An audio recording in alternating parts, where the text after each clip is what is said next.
बोलिए वृंदावन बिहारी लाल की जय। बोलिए लाडली लाल की जय। आज्ञा का पालन करते थे, इसलिए उनको भक्त वत्सल कहते हैं। हे राजन, इस प्रकार भगवान शंकर ने भी विष्णु भगवान की सहायता से त्रिपुर नाम के दैत्य का वध कर देवों का दुख छुड़ाया था। यहाँ से हमने कथा छोड़ी थी, यहीं से फिर दोबारा सुने। इस कथा को सब्सक्राइब, लाइक, शेयर कीजिए और जहाँ तक ये कथा जाएगी, जो लोग सुनेंगे उनका आधा फल आपको भी प्राप्त होगा। और तभी से शिवजी का नाम त्रिपुरारी प्रसिद्ध हो गया। ये सुनकर युधिष्ठिर ने कहा, हे ऋषिराज, कृपा कर त्रिपुर दैत्य की वध की कथा सुनाने की कृपा करें। नारद जी कहने लगे, हे राजन, एक समय की कथा है कि जब देवों ने दैत्यों को जीत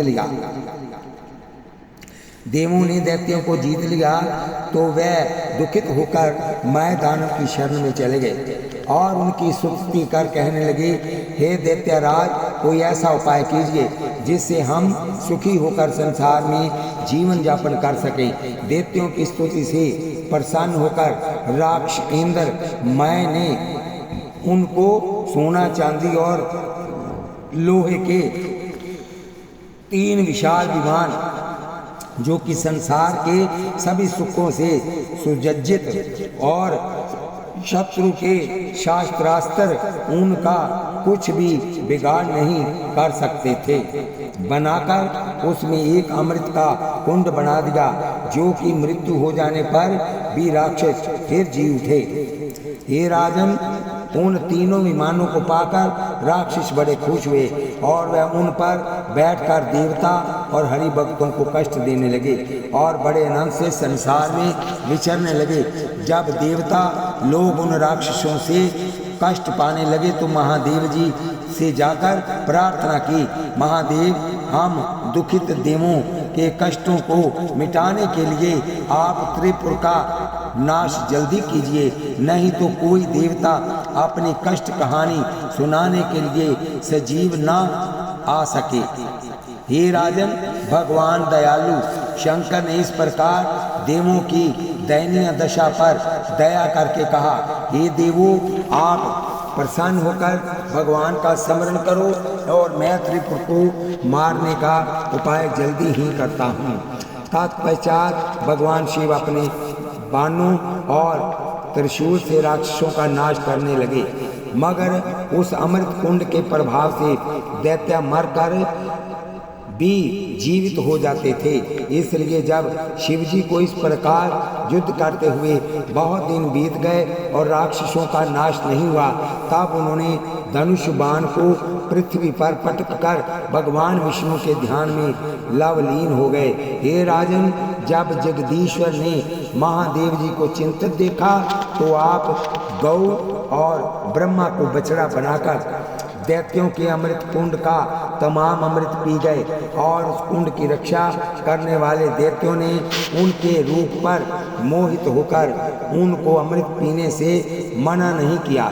हे राजन, अमृत कुंड के खाली होने का हाल जब मैं दानव ने सुना तो उसने ईश्वर इच्छा बलवान जानकर त्रिपुर का त्याग कर दिया। और तत्पश्चात विष्णु भगवान ने एक रथ और धनुष बाण देते हुए शिवजी से कहा, हे शंकर, इस दिव्य रथ पर बैठकर तथा इस दिव्य धनुष बाण को लेकर शत्रुओं का नाश करो।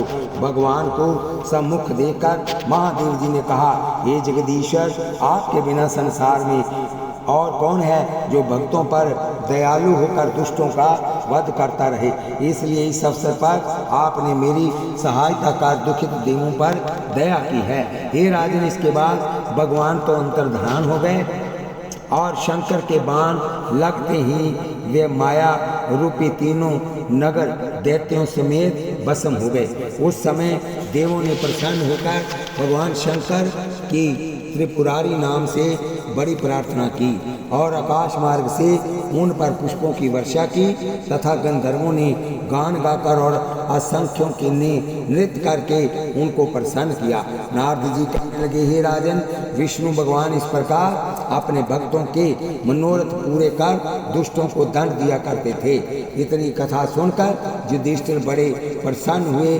सुखदेव जी कहने लगे, हे राजन, जो कोई इस कथा को प्रेम से कहता अथवा सुनता है वह तमाम संसारी सुखों को प्राप्त कर सदा शत्रु पर विजय पाता है तथा अंत समय परमेश्वर की कृपा से वैकुंठ में चला जाता है।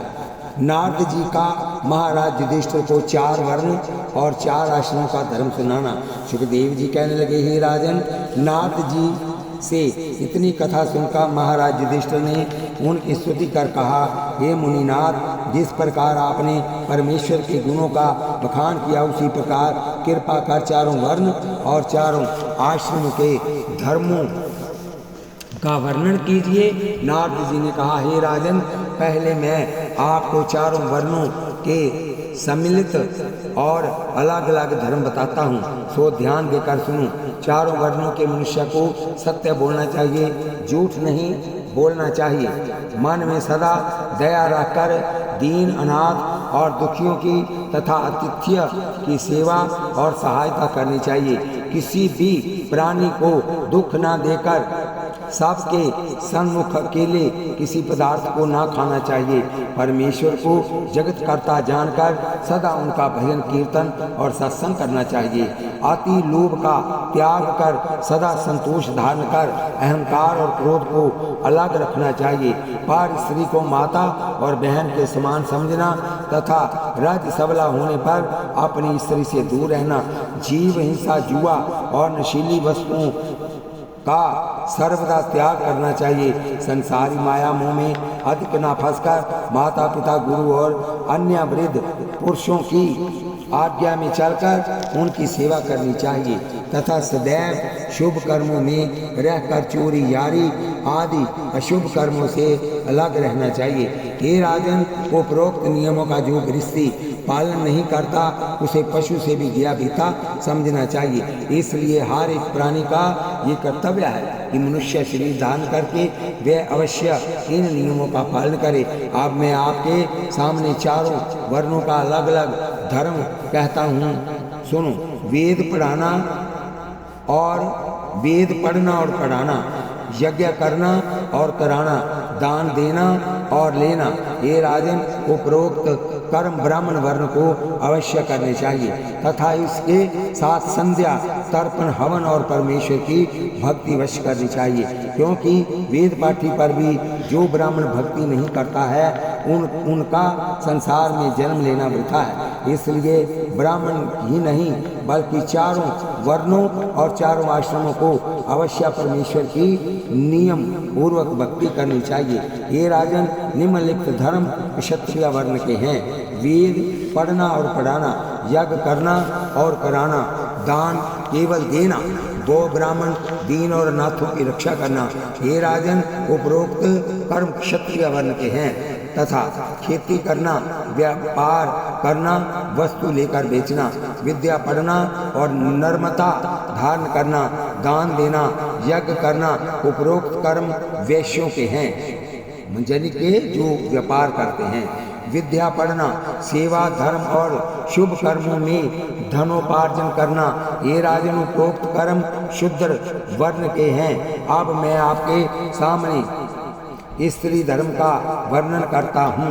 अपने स्वामी, सास और ससुर की तन मन से सेवा करें, कभी भी उनको कठोर वचन नहीं कहना, अपने स्थान को सदा पवित्र रखना, सत्य बोलना और अधिक लोभ नहीं करना।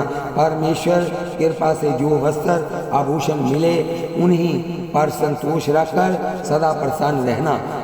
वृथा किसी के घर न जाकर पतिव्रत धर्म की रक्षा करना, स्वप्न में भी पाक पुरुष की इच्छा नहीं करना, विद्या पढ़ना और परमेश्वर की कथा वार्ता सुनना, अहंकार और क्रोध का सर्वदा त्याग करना, बच्चों से प्रेम का व्यवहार करना, समय समय पर उचित शिक्षा देकर पति की सहायता करना। ये राजन उपरोक्त धर्म सुहागिन स्त्री के हैं तथा सदा परमेश्वर के भजन में लवलीन रहना, जिससे काम की उत्पत्ति हो ऐसे पदार्थों का सेवन नहीं करना, श्रृंगार से सदा बचना, नेम, व्रत और धर्म का पालन कर कभी किसी पुरुष को बुरी दृष्टि से नहीं देखना।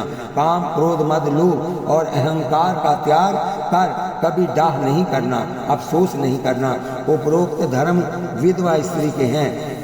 हे राजन, जो स्त्री इस प्रकार अपने धर्म का पालन करती है वह मरने के उपरांत अपने पति के पास चली जाती है और वैकुंठ में नाना प्रकार के सुखों का उपभोग करती है। सुखदेव जी कहते हैं, हे राजन, प्राणी मात्र का ये पहला कर्तव्य है कि वह पाप कर्मों से सदा अलग रहता हुआ शुभ कर्म करके परमेश्वर के नाम का चिंतन करता रहे, जिससे संसार के बंधनों से छुटकारा, आवागमन के दुख से रहित हो जावे।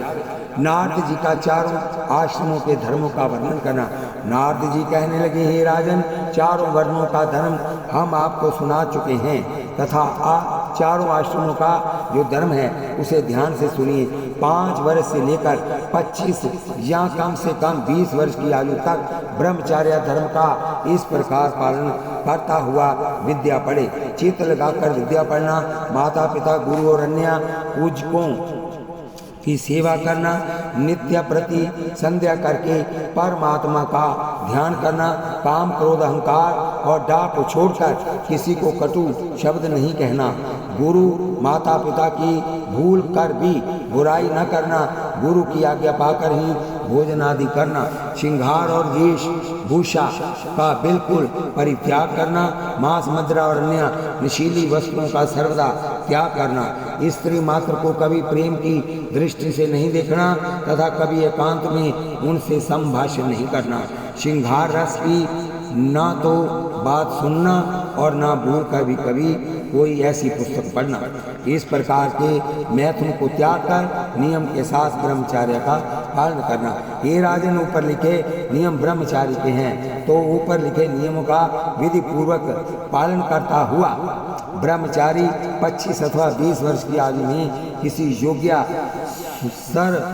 सर्वगुण संपन्न कन्या से विवाह कर गृहस्थ धर्म में प्रवेश करे तथा पिछले अध्याय में बताए हुए वर्णानुसार नियमों का पालन करता हुआ 50 वर्ष की आयु तक गृहस्थ आश्रम में रहे तथा संसारी माया मोह से वैराग्य होने पर उनके बाद स्त्री सहित परमेश्वर का भजन करने के लिए वन में जाकर निम्नलिखित नियमों का पालन करता रहे। साधु संत और महात्मा की सेवा कर उनसे आज्ञा की कथा वार्ता सुनना, संसारी माया मोह का बिल्कुल परित्याग कर परमेश्वर का भजन करना, कंद मूल फल खाकर वलकल अथवा गेरुए रंग के खादी के वस्त्र पहनना, काम क्रोध मद लोभ और अहंकार का सर्वथा त्याग करना, किसी से द्वेष नहीं रखना, प्राणी मात्र पर दया रखना, ताप करके शरीर को सुखाना। हे राजन, वानप्रस्थ आश्रम के उपरोक्त नियमों का पालन करता हुआ आप ब्रह्मा स्वरूप होकर वैकुंठ में चला जाता है। नारद जी का संन्यास आश्रम का वर्णन करना। नारद जी कहने लगे, हे राजन, 75 अथवा इससे कम आयु वर्ष की आयु में जबकि संसार के भोगों से बिल्कुल मन अलग हो जावे, पुरुष को संन्यास आश्रम में प्रवेश करना चाहिए। उस समय उनको वेद मंत्रों द्वारा विधि विधान से शिखा, चोटी और सूत्र जनेऊ का त्याग कर दंड मंडल तथा कोपीन धारण करना चाहिए तथा निम्नलिखित नियमों का पालन करते हुए सदा परमात्मा के ध्यान में लवलीन रहना चाहिए। परमेश्वर के ध्यान में सदा लवलीन रहना, दंड करमंडल को छोड़कर अपने पास कुछ नहीं रखना, जाड़ प्रज्ञा और चैतन्य स्त्री रूपी माया से स्वप्न में भी प्रेम नहीं करना, एक दिन से अधिक एक जगह पर कभी नहीं ठहरना, साक्षात स्त्री तो क्या जिस जगह में स्त्री की प्रीतमा भी हो वहाँ भी नहीं ठहरना, अकेला रहकर किसी का संग नहीं करना, केवल भोजन प्राप्ति के लिए नगर में जाना, अपने लिए कोई मठ आदि न बनाना और न एक स्थान में अधिक दिन रहना, किसी को चेला और चेली भूल कर भी न बनाना, सब जीवों पर दया रख कर किसी से द्वेष नहीं रखना, संसारी भोग विलासों को वमन की तरह जानकर उनकी ओर मुख करके भी नहीं देखना, किसी बात की चिंता न करके सदा परेशान रहना, निंदा स्तुति और सुख दुख एक समान जानकर किसी को शत्रु न समझना, संसार को स्वप्न की तरह झूठा समझकर उससे कभी प्रेम नहीं करना, द्रव्य को दुखों का द्वार समझकर इससे सदा अलग रहना, हलवा पूरी अथवा रूखा सूखा जो समय पर भोजन मिल जावे उसे ही परमात्मा का प्रसाद समझकर प्रसन्न हो खा लेना। ये राजन, इस प्रकार संन्यास आश्रम के नियमों का पालन करके मनुष्य भव सागर से पार हो जाता है और फिर कभी 84 लाख योनियों में जन्म लेकर दुख नहीं उठाता है। इसलिए हे राजन, जिसने मनुष्य शरीर पाकर परमेश्वर के चरणों का ध्यान नहीं किया उसे अभागा और मूर्ख ही समझना चाहिए, क्योंकि बिना परमेश्वर के भजन के मनुष्य आवागमन के बंधनों से छूटकर कभी मुक्त नहीं होता है। नारद जी का गृहस्थ आश्रम के धर्म का वर्णन करना। इतनी कथा सुनकर युधिष्ठिर कहने लगे, हे मुनिनाथ, आपने तीनों आश्रमों का धर्म तो खोल कर सुना दिया है, परंतु मुझे गृहस्थ आश्रम के नियमों के सुनने की बड़ी अभिलाषा है, तो कृपा कर गृहस्थ आश्रम के धर्म को सम्यक प्रकार से सुनाइए। ये सुनकर नारद जी कहने लगे, हे राजन, अब मैं आपके सामने उस गृहस्थ धर्मों को कहता हूँ, क्योंकि यही केवल एक आशय है जो तीनों आश्रमों का पिता अर्थात पालन पोषण करने वाला कहलाता है। इसलिए ब्रह्मचार्य आश्रम का पालन करके किसी योग्य सर्वगुण संपन्न कन्या से विवाह कर अवश्य निम्नलिखित नियमों का पालन करता हुआ गृहस्थ आश्रम की नौका को सदा धर्म के डंडे से खींचना चाहिए। ब्रह्मचारी, वानप्रस्थ और सन्यासी को भोजन वस्त्र देकर सदा अतिथि की सेवा करना, संध्या वंदन करके पितरों का श्राद्ध और तर्पण करना, अवकाश के समय परमेश्वर की कथा सुनना और वेद शास्त्रों का ध्यान करना, यथाशक्ति सुपात्र को दान देना, सब जीवों में परमेश्वर का प्रकाश समझकर ब्राह्मण, क्षत्रिय, वैश्य, शूद्र तथा पशु और पक्षी आदि प्राणियों की सेवा करना, किसी प्राणी को वृथा कष्ट न पहुंचाना, संतोष धारण करके किसी से डाह नहीं करना, कुटुंब का पालन करने के लिए द्रव्योपार्जन करना, आलस को त्याग कर सदा कर्म में तत्पर रहना, शुभ कर्म करके सदा अशुभ कर्मों का परित्याग करना, संसारी माया मोह में अधिक मन को नहीं फंसाना, धर्म अधर्म की बहुत सी कमाई को त्याग कर धर्म की थोड़ी सी कमाई पर प्रसन्न रहना, माता पिता, गुरु और अन्य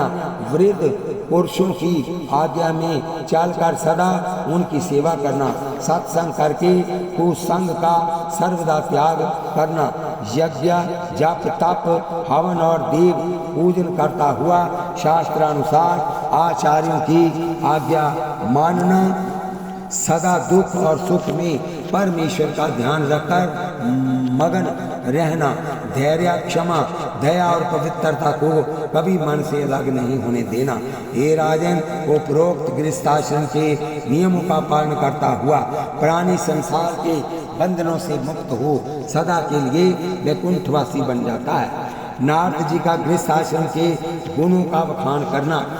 नारद जी कहने लगे, हे राजन, गृहस्थी को चाहिए कि वह देवता और पितरों के नाम पर यज्ञ और श्राद्ध आदि में श्रेष्ठ, कुलीन, विद्वान और धर्मात्मा ब्राह्मणों को भोजन कराए, क्योंकि जिस प्रकार श्रेष्ठ भूमि में बीज गिरने में वह अच्छी तरह बड़ा होकर फलता फूलता है, उसी प्रकार सुपात्र को दिया हुआ दान अक्षय फल का देने वाला होता है। जिस प्रकार ऊसर भूमि में बोया हुआ अन्न उगता नहीं है, उसी प्रकार कुपात्र को दिया दान निष्फल हो जाता है।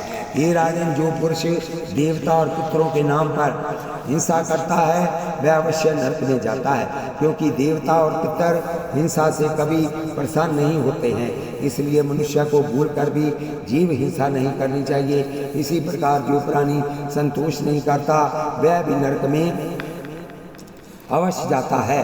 इसलिए प्रत्येक गृहस्थ को सदा संतोष रखकर किसी भी बात की आज्ञा नहीं करनी चाहिए। ये राजन, जो प्राणी स्त्री पुरुष चारों आश्रम में रहकर उनका शास्त्रानुसार पालन नहीं करते हैं वह नाम मात्र के आश्रमधारी कहलाकर अंत में नरक के दुखों को भोगते हैं। इसलिए प्रत्येक स्त्री पुरुष को परवृत्ति अथवा निर्वृत्ति मार्ग से परमेश्वर की भक्ति जरूर करना चाहिए, क्योंकि दोनों मार्गों से वैकुंठ में जाकर वह अवश्य आवागमन से छूट जाते हैं। हे राजन, जो गृहस्थी अपने नियमों का पालन करता है वह जोगियों में श्रेष्ठ पालन करता है, वह जोगियों में श्रेष्ठ कहलाकर मुक्त हो जाता है। परंतु जो वानप्रस्थ और सन्यासी अपने नियमों का पालन नहीं करके माया के जाल में फंस जाता है वह कुत्ते की तरह वमन चाटता हुआ नरक के महान कष्टों को झेलता है। ये राजन, नरकों से बचने के लिए घोड़े रूपी चंचल मन को अपने वश में रखकर भोगों की ओर नहीं जाने देना चाहिए, क्योंकि ये संसार माया में फंसकर नाना प्रकार की जोनियों में जन्म धारण करने के लिए मनुष्य को मजबूर कर देता है। हे राजन, पिछले जन्म में मैं हाथ उपवर्ण नामक गंधर्व था और गाना अच्छा जान तथा रूपवान होने से अप्सराएं मुझसे प्रेम किया करती थी। एक दिन का वृत्तांत है कि मैं विश्वकर्मा की सभा में गाने के लिए चला गया। यद्यपि मैं उस समय गा रहा था, परंतु मेरा चित्त एक अप्सरा में फंसा हुआ था, इसलिए मेरे गाने में कोई रोचकता नहीं थी। इतनी देर में मैंने अंगीरा ऋषि को, जो कि सुंदर नहीं थे, देखकर हंस दिया। ये देखकर ऋषि ने क्रोधित होकर शाप दिया, रे दुष्ट, तू शुद्र हो जा। हे राजन, उस शाप के कारण मैंने एक ब्राह्मण की दासी के जहाँ जन्म लिया, परंतु उस जन्म में मैंने सत्संग करके हरि भजन किया, इसलिए उस पुण्य के प्रताप से मैं फिर ब्रह्मा के उत्पन्न हुआ और महर्षि नारद कहलाया। हे राजन, ये श्याम सुंदर कृष्ण भगवान की ओर इशारा करके जगत के कल्याण के लिए और भूमि का भार उतारने के लिए मनुष्य का अवतार धारण किए हुए हैं। सो केवल इन्हीं के दर्शन करने की इच्छा से हम कभी कभी आ जाया करते थे। जो कोई प्राणी इनका सच्चे मन से एक बार भी नाम उच्चारण कर देते हैं वह आवागमन के चक्कर से छूट जाता है। ये राजन, आपके हो भाग्य हैं जो सदा आप उनके दर्शन कर सखा रूप से सदा उनके साथ रहते हैं। सुखदेव जी कहने लगे, हे राजन, नारद जी के ये वचन सुनकर महाराज युधिष्ठिर और अर्जुन आदि पांचों भाइयों ने नारद जी और कृष्ण जी की पूजन किया।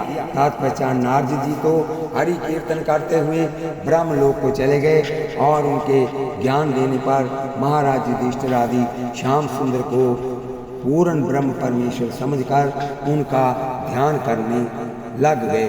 कहे सुने चितलाया जो नर ये सप्तम स्कंद, भुगति मुक्ति पावे सदा, कट जावे भवबंध। बोलिए वृंदावन बिहारी लाल की जय।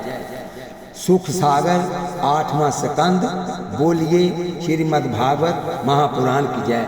विष्णु भगवान का हरि अवतार धारण करके गज के प्राण बचाना और वामन अवतार धारण कर राजा बलि से 3 पग पृथ्वी का दान लेना। वामन ब्रह्मा वरुण वर ब्राह्मण बलिदातार, वासुदेव विश्वेश वसु बंदो बारंबार, शिवा शारदा शिव शशि पुत्र सिरनाय, सज्जन अष्टम स्कंद की लिखता कथा बनाए। पहला अध्याय सुखदेव जी का राजा परीक्षित से मन मंत्रों की कथा कहना। इतनी कथा सुनकर राजा परीक्षित सुखदेव जी से कहने लगे, हे मुनिनाथ, स्वयं मनु के वंश का हाल आपने मुझे सुना दिया है, अब कृपा कर अन्य मन मंत्रों के हाल को कहिए। सुखदेव जी कहने लगे, हे राजन, स्वयं मनु ने से लेकर आज तक 6 मनमंत्र बीत चुके हैं। सबसे पहले यही स्वयं मनु राजा हुआ और इससे 2 पुत्र 3 कन्याएं उत्पन्न हुई, जिनका वर्ण पीछे किया जा चुका है। एक समय राजा स्वयं मनु सुभद्रा नदी के किनारे पर एक पैर से खड़े होकर तप कर रहे थे। उस समय राक्षसों ने आकर उनके तप में विघ्न करना चाहा, तो परमेश्वर ने यज्ञ पुरुष अवतार धारण करके उनके तप की रक्षा की और तीनों लोकों की राज्य लक्ष्मी के सहित राज्य किया। दूसरे मनवंतर में अग्नि देवता का पुत्र संवारो चेश नाम करके मनु हुआ। उस समय रोचन नाम का इंद्र और तुषिता आदि देवता तथा ऊर्ज स्तंभ ऋषि हुए। तब शीरस ऋषिश्वर के यहाँ विष्णु भगवान ने विभव नाम अवतार धारण करके 88,000 ऋषिश्वरों को ज्ञान उपदेश दिया। तीसरा राजा प्रियव्रत का पुत्र उत्तम नाम करके मनु हुआ, जिसके पवन आदि पुत्र हुए। उस समय सत्यजीत नाम का इंद्र और सत्य आदि देवता तथा परमेश्वर आदि सप्त ऋषिवर हुए। तब धर्म की सुनीता नाम स्त्री से विष्णु भगवान ने सत्यसेन नाम का अवतार धारण करके पापी और दुष्टों का नाश करके सत्य और धर्म को संसार में स्थिर किया था। चौथा उत्तम का भाई तामस नाम करके मनु हुआ, उसके पृथु आदि पुत्र हुए। उस समय विशाल नाम का इंद्र, सत्यक आदि देवता और ज्योति धर्म आदि सप्त ऋषि हुए। तब विष्णु भगवान ने हरि नाम अवतार धारण करके ग्रह से गजराज को छुड़ाया था। इतनी कथा सुनकर परीक्षित ने कहा, हे मुनिनाथ, हरि भगवान ने गजराज को ग्रह से किस प्रकार छुड़ाया था, कृपा करके इस कथा का सम्यक प्रकार से वर्णन कीजिए। सुखदेव जी का राजा परीक्षित को गज और ग्रह की कथा सुनाना। सुखदेव जी कहने लगे, हे राजन, यद्यपि परमेश्वर निराकार और जन्म मरण से रहता है तथा ब्रह्मा आदि देवता भी उसकी माया के आदि अंत का वेद नहीं जानते हैं, परंतु फिर भी पृथ्वी पर पाप का भार बढ़ने से और भक्तों की प्रार्थना करने पर वह सगुण अवतार धारण कर संसार में प्रकट हो जाया करते हैं। सो उन्हीं के अवतार धारण करने की कथा आपके सामने कहता हूँ। क्षीर समुद्र के बीच एक त्रिकुट नामक बहुत ही मनोहरम पर्वत है, जिस पर देवता और गंधर्व अपनी अपनी स्त्रियों से सदा विहार करते रहते हैं। वहाँ नाना प्रकार के वृक्षों पर नाना प्रकार के पक्षी अपनी मीठी मीठी बोली से पथिकों के मन को मोहित किया करते हैं, तथा उस जगह एक बहुत ही विशाल तालाब संखमरमर का बना हुआ है, जिसमें नाना प्रकार के कमल के फूल अपनी सुंदर शोभा दिखाया करते हैं, तथा कच्छ, मत्स्य, ग्रह आदि बड़े बड़े जल जीव उसमें कलोल किया करते हैं। एक दिन का वृतांत है कि गजेंद्र नाम करके एक हाथियों का राजा जेठ के महीने में प्यास से व्याकुल होकर दोपहर के समय अपनी 1000 हथनी और बहुत बच्चे सहित उस तालाब में पानी पीने और तन की तपत बुझाने की इच्छा से चल दी।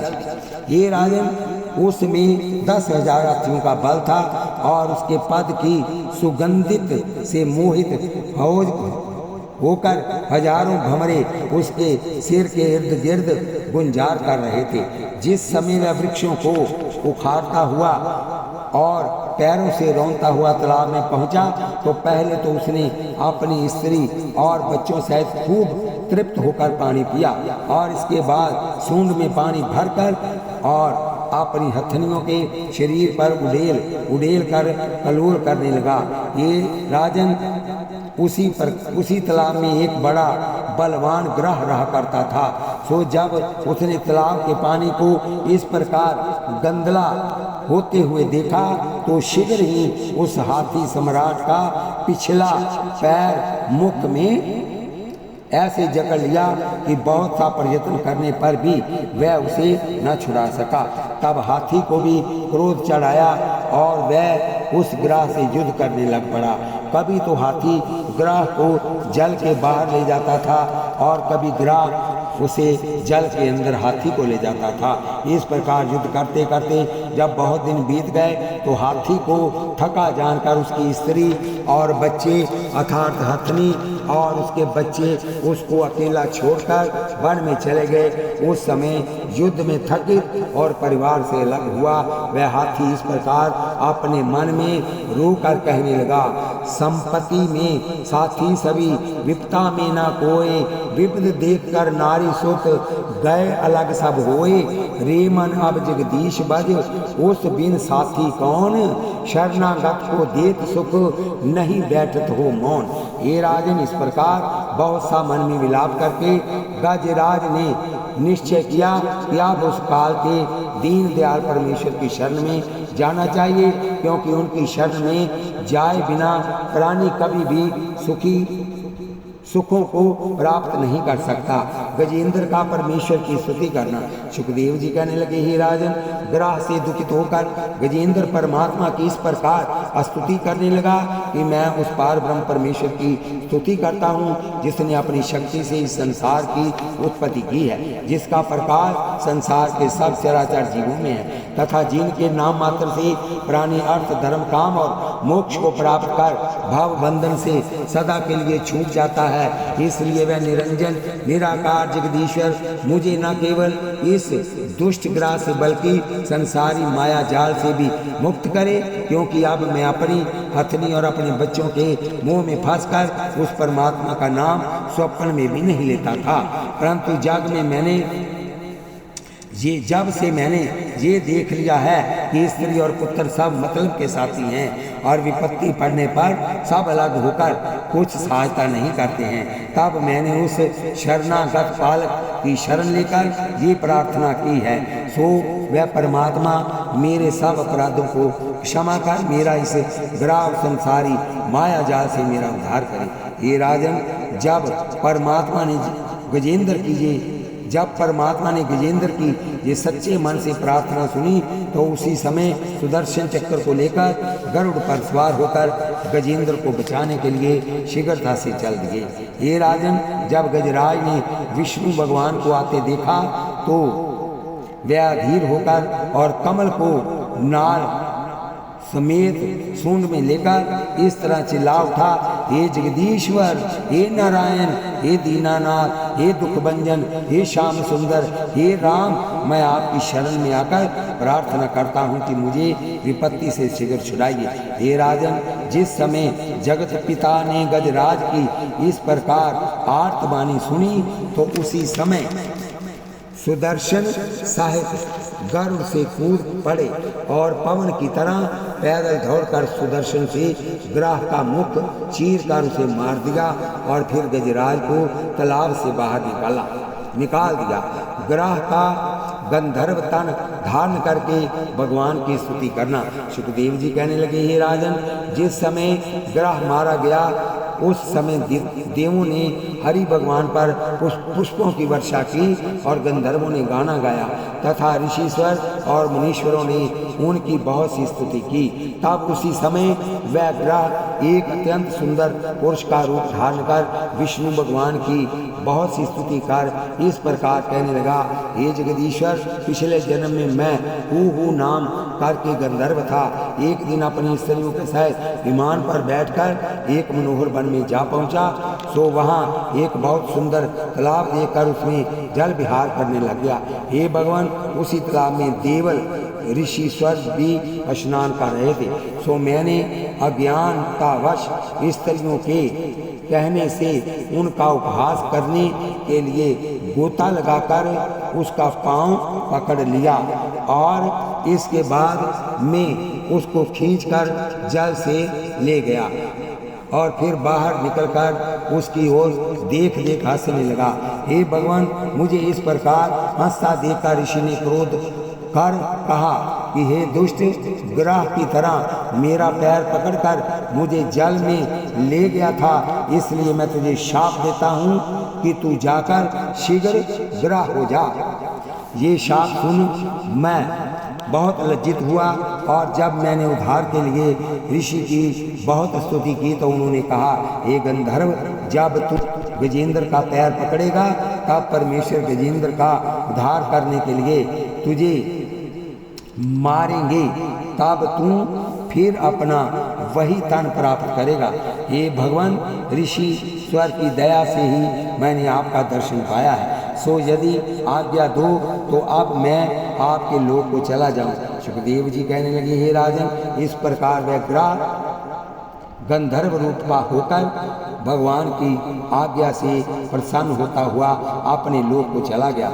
और गजेंद्र भी उसी समय अपना शरीर त्याग दिव्य रूप होकर भगवान की इस प्रकार स्तुति कर कहने लगा, हे जगदीश्वर, पूर्व जन्म में मैं इंद्र दमन नाम का राजा था और रात दिन परमात्मा के भजन में लवलीन रहता था।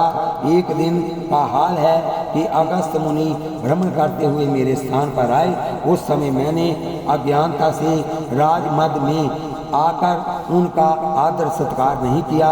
ये देखकर उन्होंने क्रोध कर कहा कि हे राजन, शास्त्रकारों का कथन है कि जो कोई साधु, ब्राह्मण, ऋषि और मित्र तथा अतिथि किसी के पास जाए तो उसका कर्तव्य है कि वह उनका तन मन धन से अवश्य आदर सत्कार करे। बोलिए वृंदावन बिहारी लाल की जय। यहाँ पर हम कथा को समाप्ति देते हैं, कल फिर यहाँ से शुरू करेंगे। बोलिए वृंदावन बिहारी लाल की जय। इस कथा को सब्सक्राइब, लाइक, शेयर कीजिए। यहाँ तक ये कथा जाएगी और जो जो इसको सुनेंगे उसका आधा फल आप लोगों को प्राप्त होगा। बोलिए वृंदावन बिहारी लाल की जय। श्री कृष्ण गोविंद हरे मुरारे, हे नाथ नारायण वासुदेव। श्री कृष्ण गोविंद हरे मुरारे, हे नाथ नारायण।